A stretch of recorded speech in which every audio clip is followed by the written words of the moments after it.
Olá, que Deus abençoe a todos, meus irmãos. Vivemos momentos muito singulares neste final de fevereiro de 2022 e mais uma vez o mundo está convulsionado pela guerra. É interessante a gente perceber que esta, especialmente, que se iniciou entre Rússia e Ucrânia, agora fevereiro de 2022, embora seja uma guerra já anunciada e já praticamente declarada antes de acontecer, é uma das várias guerras que estão acontecendo neste preciso momento no nosso lindo planeta azul. As motivações são diversas e a gente não vai abordá-las agora. Mas vamos sim buscar compreender a situação em que nós nos encontramos diante da vida por conta das nossas escolhas. Já que, de fato, nós todos estamos aqui e agora escrevendo no presente o nosso futuro individual e também para o conjunto da humanidade. Lembremos que nos seus evangelhos, os apóstolos nos apresentam o Mestre Jesus como aquele que é o grande condutor da humanidade, o guia maior que nos apresenta um roteiro de desenvolvimento de potencialidades, de capacidades, de habilidades e também um esforço transformador que nos permita o fortalecimento nessa proposta de crescimento e nos aponta como um futuro possível fazer como ele fazia. O mesmo que eu faço e até melhor, vocês podem fazer. Assim aparece o Mestre Jesus se expressando diante daquele grupo de seguidores e daquela multidão que frequentemente também o cercava para ouvi-lo. Muito interessante perceber o que nós temos feito com a mensagem do Mestre Jesus em 2000 e tantos anos de cristianismo. E as distorções que foram feitas, onde nós vemos com bastante tristeza sacerdotes abençoando as armas, abençoando os exércitos. Isso nas mais diversas das situações de conflito em que o ser humano tem se envolvido. Sempre os sacerdotes têm estado presentes e abençoando os guerreiros de ambos os lados. E o Mestre Jesus, ele se apresenta como aquele grande condutor que aponta uma união maior de toda a humanidade quando ele formulou de uma forma muito clara o primeiro maior mandamento: amar a Deus sobre todas as coisas e o seu complemento, o seu semelhante, e ao próximo como a ti mesmo. Nos finalizando então a nossa necessidade de perceber que a gente precisa estar atento a como se comporta com o nosso próximo e ao mesmo tempo perceber como ele se comporta conosco. Porque na medida que semearmos, teremos que colher. A colheita é obrigatória, mas a semeadura é voluntária. Portanto, precisamos prestar atenção àquela semente que cotidianamente vamos se espalhando por onde nós nos movimentamos, seja fisicamente, seja emocionalmente, seja em pensamento, seja em sentimento, porque estamos imersos em energias e o pensamento se movimenta por este meio fluídico de uma forma semelhante a como se movimenta o som, a música, as vozes humanas, os barulhos da floresta se movimentam através do ar. E assim, nossas energias, aquelas energias emanadas do nosso sentir, do nosso vibrar, do nosso pensar, da nossa emotividade, elas também se espalham, formam uma atmosfera em torno de nós e também contribuem para a criação e manutenção de uma atmosfera onde nós estivermos em somatória com os outros seres pensantes, sencientes, conscientes, que nesse mesmo ambiente permanece. E o Mestre Jesus, quando nos sinaliza a necessidade de amar o próximo, ele também nos aponta que o nosso próximo é o nosso semelhante. Façam aos outros o que vocês querem que seja feito a vocês. Porque o Mestre tem a maior proposta que qualquer ser humano poderia ter, que é aglutinar toda a humanidade numa única grande família. O que de fato nós somos, diante do processo criador no qual nós estamos inseridos, nós somos todos semelhantes e fazemos parte de uma emanação criadora do Pai Celestial, de uma vibração semelhante, parecida. Portanto, estamos todos neste mesmo local e neste mesmo tempo vivenciando situações que são, sobretudo, lições de vida. Lições que apontam para o nosso despertamento, para a manutenção desse estado, de estar desperto, e para as atitudes que nós precisamos levar adiante, para sanar todas estas diferenças que nos colocam constantemente uns contra os outros.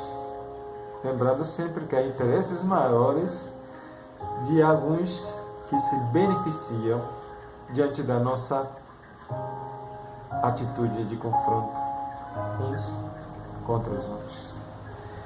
Lembremos o seio familiar, os parentes consanguíneos e quantos conflitos se vivenciam dentro desse ambiente. Por que será que nós estamos diante de tais situações conflitivas?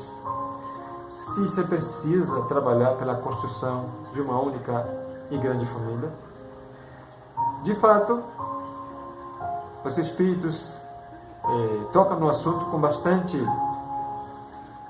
cuidado, de uma forma bastante assertiva também, nos esclarecem que os laços familiares, eles não se quebram pela reencarnação, muito pelo contrário, eles se fortalecem. Por quê? Deste lado da vida, as famílias consanguíneas estão sempre interagindo com famílias espirituais. Do outro lado da vida, sabemos que a vida continua, a vida permanece e os laços de afeto também, eles são vivenciados. O que nós temos então é que os desafetos que nós temos construído ao longo da nossa jornada, através de várias e várias existências, eles precisam ser conflitos solucionados. Então, é no ambiente físico, no mundo material, que é a oportunidade de nós reencontrarmos os antigos desafetos, os velhos inimigos, é proporcionado. É muito mais frequente haver seres ligados pelas algemas do ódio no mesmo meio consanguíneo do que aqueles que estão ligados pelas afinidades. Embora sempre haja, sim, nos grupos familiares, aqueles indivíduos que têm ligação antiga, fundamentada nos sentimentos do afeto, do amor, da convivência pacífica e harmoniosa. Por que será que nós colocamos os espíritos superiores, os administradores dos processos reencarnatórios, nesta condição onde tanta situação conflitiva se vive no ambiente doméstico? É porque a oportunidade que nós temos de nos aproximarmos e de nos entendermos em outra base que não seja a base da mágoa, do ódio, da revolta, do desejo do mal.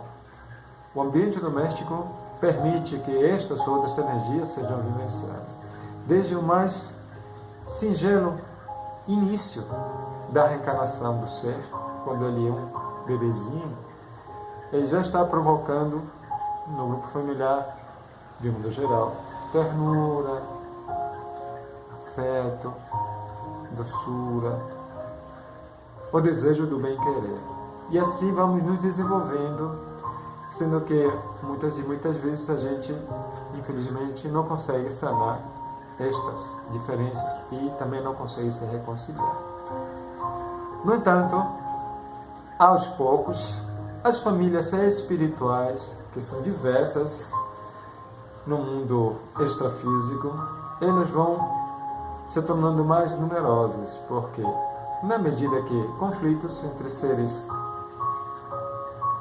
são resolvidos, sendo estes seres de famílias espirituais diferentes, estas famílias espirituais também tendem a se aproximar, até num determinado momento se misturarem, formando uma única família espiritual. E este processo acontece abundantemente diante do divino amor e da misericórdia do nosso Senhor Jesus. O tempo todo está isto em processo.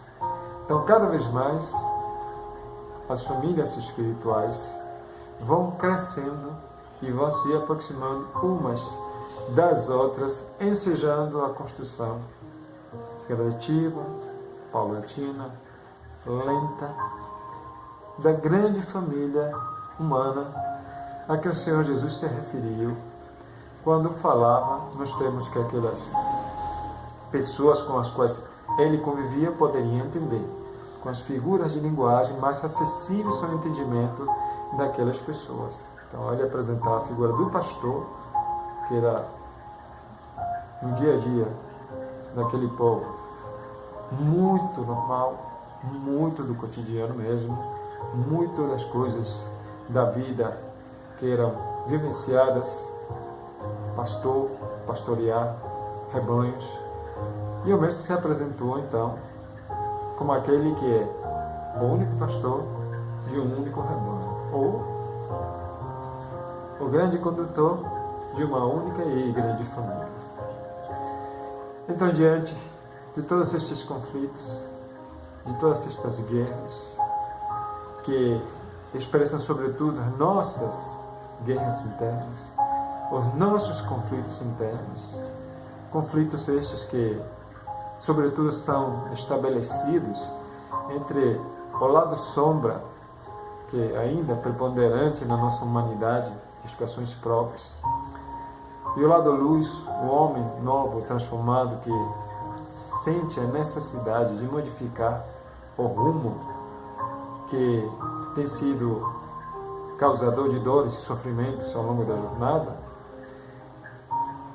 Aí é a primeira guerra a qual nós estamos nos submetendo no nosso cotidiano. Isso se traduz num sem número de enfermidades que hoje são as enfermidades do nosso século. Depressão, angústia, síndrome do pânico, síndrome do pensamento acelerado e tantas outras, todas relacionadas com o nosso ambiente emocional, com os sentimentos, com a forma que nós pensamos. E os conflitos se estabeleceram no nosso íntimo justamente por conta desse apelo da luz que nós somos, que quer brilhar. Então, que nós possamos aproveitar estes momentos tão delicados que estamos vivenciando para pensar a respeito de nós mesmos, o quanto nós somos pacíficos, o quanto nós buscamos disseminar a paz, o equilíbrio, a serenidade, onde for que nós estejamos nos relacionando com o nosso próximo, com a natureza e com tudo que vive e vibra nesse lindo lugar em que o Senhor da vida nos colocou para que nos reencontremos conosco mesmos e nos conectemos com Ele. Muita paz para todos.